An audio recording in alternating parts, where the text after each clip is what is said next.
एक चम्मच रोज खाए, आंखों की रोशनी बढ़ाए, चश्मा हटाए। Buddhist story to improve eyesight. एक युवक अपनी आंखों की समस्याओं के लिए एक गुरु के पास जाता है। वह अपनी आंखों की रोशनी कम होने, दर्द और जलन की शिकायत करता है। गुरु उसे चक्षु उपनिषद और आयुर्वेद के कुछ उपाय बताते हैं, जिसमें एक विशेष चूर्ण का उपयोग करने की सलाह दी जाती है। गुरु उसे बताते हैं कि इस चूर्ण का 15 दिन तक उपयोग करने से उसकी आंखों की ज्योति वापस लौट आएगी। इसके साथ ही कुछ नियमों का पालन करने से उसकी आंखों की समस्याएं जड़ से खत्म हो जाएंगी। गुरु पहले नियम के तहत सुबह उठते ही मूंग की लार को आंखों पर लगाने की सलाह देते हैं, क्योंकि इसमें ऐसे तत्व होते हैं जो आंखों के लिए फायदेमंद होते हैं। दूसरा नियम है मुंह में पानी भरकर आंखों पर छींटे मारना, जिससे आंखों की गंदगी बाहर निकल जाती है। तीसरा नियम सूर्य देव को देखना है, जो आंखों के लिए लाभकारी होता है। गुरु उसे सलाह देते हैं कि वह सुबह या शाम के समय सूर्य को देखे और धीरे धीरे इसे 5 मिनट तक बढ़ाए। इसके बाद गुरु आंखों के व्यायाम के महत्व पर जोर देते हैं। वह उसे बताते हैं कि आंखों को ऊपर नीचे, दाएं बाएं और गोल गोल घुमाने से आंखों की मांसपेशियों को मजबूती मिलती है। इस व्यायाम को सुबह और सोने से पहले करने से अधिक लाभ होता है। गुरु ने उसे बताया कि ये सभी उपाय उसकी आंखों की सेहत के लिए बेहद फायदेमंद होंगे और उसे नियमित रूप से इनका पालन करना चाहिए। जो तनावग्रस्त होता है, उसे आराम मिलता है। गुरु ने बताया कि यह उपाय आंखों की सूजन और थकान को कम करने में मदद करता है। इसके अलावा वह युवक को सलाह देते हैं कि वह अपनी डाइट में हरी सब्जियों और फलों को शामिल करे, क्योंकि ये आंखों के लिए पोषण प्रदान करते हैं। गुरु ने उसे बताया कि नियमित रूप से गाजर का जूस पीने से भी आंखों की रोशनी में सुधार होता है। गाजर में मौजूद बीटा कैरोटीन आंखों के लिए बेहद फायदेमंद होता है। इसके साथ ही उन्होंने उसे बताया कि ओमेगा 3 फैटी एसिड युक्त खाद्य पदार्थ जैसे मछली, अखरोट और चिया बीज भी आंखों की सेहत के लिए आवश्यक हैं। गुरु ने यह भी कहा कि तनाव और चिंता से आंखों की रोशनी प्रभावित हो सकती है, इसलिए ध्यान और योग का अभ्यास करना चाहिए। उन्होंने उसे ध्यान करने की विधि सिखाई, जिसमें वह अपनी सांसों पर ध्यान केंद्रित करके मानसिक शांति प्राप्त कर सकता है। युवक ने गुरु की सभी सलाहों को ध्यान से सुना और उन्हें अपने जीवन में लागू करने का निर्णय लिया। धीरे धीरे उसने अपनी आंखों की समस्याओं में सुधार देखा और उसकी आंखों की रोशनी भी बढ़ने लगी। गुरु की शिक्षाओं ने न केवल उसकी आंखों की सेहत में सुधार किया, बल्कि उसके जीवन के अन्य पहलुओं में भी सकारात्मक बदलाव लाए। सही तरीके से काम करने के लिए कुछ महत्वपूर्ण उपायों की आवश्यकता होती है। गुरु ने उसे बताया कि पाचन तंत्र को मजबूत करने के लिए उसे नियमित रूप से कुछ आयुर्वेदिक औषधियों का सेवन करना चाहिए। उन्होंने उसे बताया कि अदरक, जीरा, धनिया, त्रिफला और आंवला जैसे तत्व उसके पाचन में सुधार लाने में मदद करेंगे। गुरु ने कहा कि अदरक का सेवन करने से न केवल पाचन तंत्र मजबूत होता है, बल्कि यह गैस और अपच की समस्याओं को भी दूर करता है। जीरा पाचन में सहायता करता है और धनिया शरीर के तापमान को संतुलित रखता है। त्रिफला एक प्रसिद्ध आयुर्वेदिक औषधि है जो शरीर को डिटॉक्सिफाई करने में मदद करती है, और आंवला विटामिन सी का एक समृद्ध स्रोत है जो इम्यूनिटी को बढ़ाता है। गुरु ने उसे सलाह दी कि वह अपने खाने में इन चीजों को शामिल करे और साथ ही हर भोजन के बाद थोड़ी देर टहलने की आदत डालें। इससे पाचन क्रिया में सुधार होगा और वह हल्का महसूस करेगा। इसके अलावा गुरु ने उसे बताया कि उसे अपने खाने की आदतों पर ध्यान देना चाहिए। उसे छोटे छोटे हिस्से में खाना चाहिए और जल्दी जल्दी नहीं खाना चाहिए। इससे उसका पाचन बेहतर होगा और वह अधिक ऊर्जा महसूस करेगा। गुरु ने यह भी कहा कि मानसिक तनाव और चिंता पाचन तंत्र को प्रभावित कर सकते हैं, इसलिए उसे ध्यान और योग का अभ्यास करना चाहिए। इससे न केवल उसकी आंखों की रोशनी में सुधार होगा, बल्कि उसका पाचन तंत्र भी मजबूत होगा। युवक ने गुरु की सभी सलाहों को ध्यान से सुना और उन्हें अपने जीवन में लागू करने का निर्णय लिया। धीरे धीरे उसने अपनी आंखों और पाचन तंत्र में सुधार देखा, जिससे उसकी सेहत में भी सकारात्मक बदलाव आया। गुरु ने बताया कि पेट की सड़न का सबसे बड़ा कारण मंदाग्नि है, जो पाचन में बाधा डालती है। जब खाना ठीक से नहीं पचता तो वह सड़ने लगता है, जिससे गैस, एसिडिटी और भूख में कमी जैसी समस्याएं उत्पन्न होती हैं। उन्होंने 4 महत्वपूर्ण नियमों के बारे में बताया, जिनका पालन करके पाचन संबंधी समस्याओं को दूर किया जा सकता है। पहला नियम यह है कि भोजन को पकने के 3 घंटे के भीतर खाना चाहिए।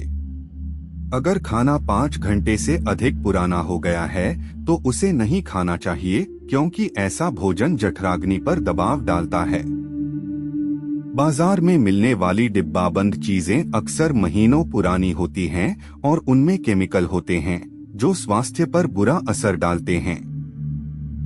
दूसरा नियम है कि भोजन सीमित मात्रा में ग्रहण करना चाहिए। ज्यादा भोजन करने से पाचन तंत्र पर बुरा असर पड़ता है, जिससे खाना सड़ने लगता है। उदाहरण के लिए, अगर आप अग्नि में बहुत सारा घी डालते हैं तो वह बुझ जाती है। ठीक उसी तरह ज्यादा भोजन भी पाचन को प्रभावित करता है। तीसरा नियम सही समय पर भोजन करना है। सुबह नाश्ता, दोपहर का खाना 12 से 1 बजे के बीच और शाम का खाना 6 से 7 बजे के बीच खाना चाहिए। शाम का खाना हल्का होना चाहिए, क्योंकि भारी भोजन खाने से पाचन मंद हो जाता है। चौथा नियम पर्याप्त मात्रा में पानी पीना है। पानी पाचन तंत्र को मजबूत बनाता है और कब्ज की समस्या को दूर करता है। अगर पानी की कमी होती है तो खाना पचने में कठिनाई होती है। गुरु ने यह भी बताया कि चिंता, धूम्रपान और खराब जीवन शैली जैसे कारक भी पाचन तंत्र को कमजोर बनाते हैं। इन आदतों को सुधारने से पाचन तंत्र में सुधार होगा। इसके अलावा आयुर्वेदिक औषधियों का सेवन भी फायदेमंद हो सकता है, जिससे पाचन संबंधी समस्याओं का समाधान किया जा सकता है। गुरु ने लड़के को बताया कि यदि वह अपने पाचन तंत्र को बेहतर बनाएगा तो जो भी खाएगा वह आसानी से पच जाएगा। इसके लिए उन्होंने पहली औषधि के रूप में त्रिफला चूर्ण का उल्लेख किया, जो पाचन शक्ति और मेटाबॉलिज्म को सुधारने में मदद करता है। त्रिफला 3 आयुर्वेदिक जड़ी बूटियों का मिश्रण है, जिसमें आंवला, हरण और बहेड़ा शामिल हैं। यह कब्ज से राहत दिलाने और शरीर के तीनों दोषों का संतुलन बनाए रखने में सहायक है। गुरु ने बताया कि त्रिफला का सेवन रात में सोने से पहले गर्म पानी के साथ किया जा सकता है, या इसे दूध में मिलाकर भी लिया जा सकता है। इसके बाद उन्होंने दूसरी औषधि हिंगवश के बारे में बताया, जो पाचन विकारों के लिए उपयोगी है। यह काली मिर्च, अदरक, जीरा, अजवाइन और हिमालय नमक से मिलकर बनती है और अपच, पेट फूलने और कब्ज जैसी समस्याओं को नियंत्रित करती है। गुरु ने तीसरी औषधि के रूप में एलोवेरा का जिक्र किया, जो न केवल त्वचा और बालों के लिए फायदेमंद है, बल्कि पेट की समस्याओं में भी सहायक है। एलोवेरा का जूस पाचन क्रिया को बेहतर बनाता है और पेट के संक्रमण से सुरक्षा प्रदान करता है। इसके बाद उन्होंने हर्बल चाय के उपयोग की सलाह दी, जो विभिन्न जड़ी बूटियों के मिश्रण से बनाई जाती है। इसमें पुदीना, अदरक और धनिया जैसे तत्व होते हैं, जो पाचन तंत्र को मजबूत बनाते हैं। गुरु ने बताया कि इस चाय में चीनी नहीं डालनी चाहिए, लेकिन थोड़ा शहद मिलाया जा सकता है। अंत में उन्होंने अजवाइन का पानी बताया, जो गैस और पेट फूलने की समस्याओं में राहत देता है। अजवाइन के एंजाइम आंतों की सफाई में मदद करते हैं और पोषक तत्वों के अवशोषण को बढ़ाते हैं।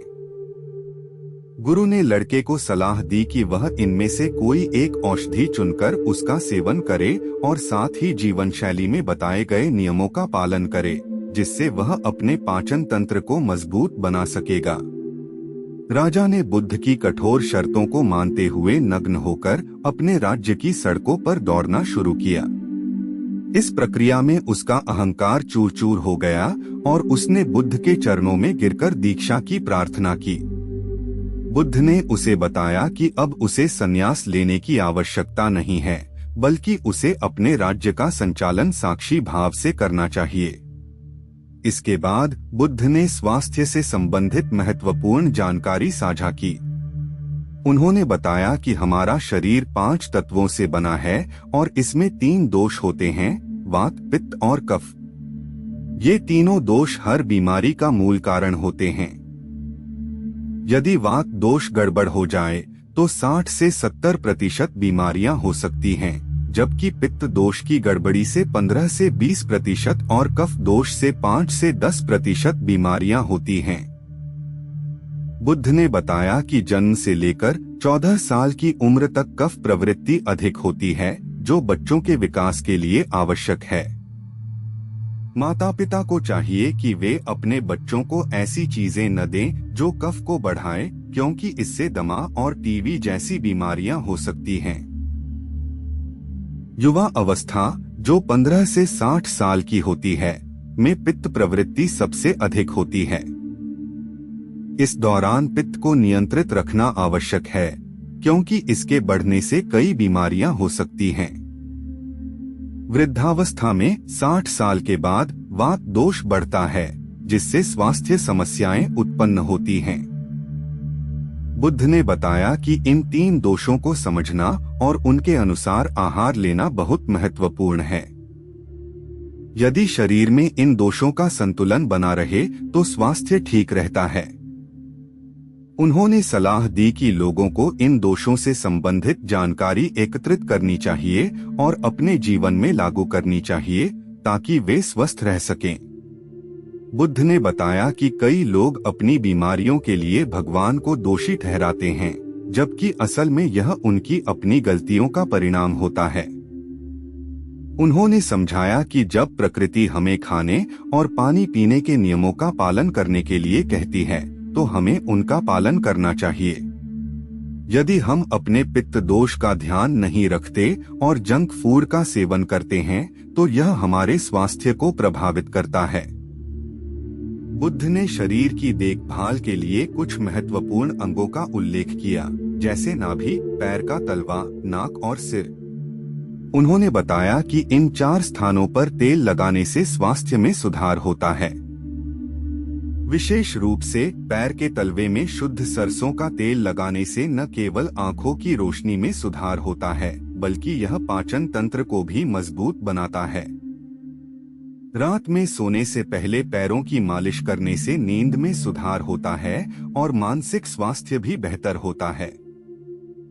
नाभि को भी विशेष ध्यान देने की आवश्यकता है, क्योंकि यह शरीर की सबसे शक्तिशाली ग्रंथि है। बच्चों की तेल से मालिश करने की परंपरा को याद करते हुए बुद्ध ने बताया कि शुद्ध सरसों का तेल सबसे अच्छा होता है और यह बच्चों की हड्डियों को मजबूत बनाता है। आजकल केमिकल युक्त तेलों का उपयोग बढ़ गया है, जो स्वास्थ्य के लिए हानिकारक हो सकते हैं।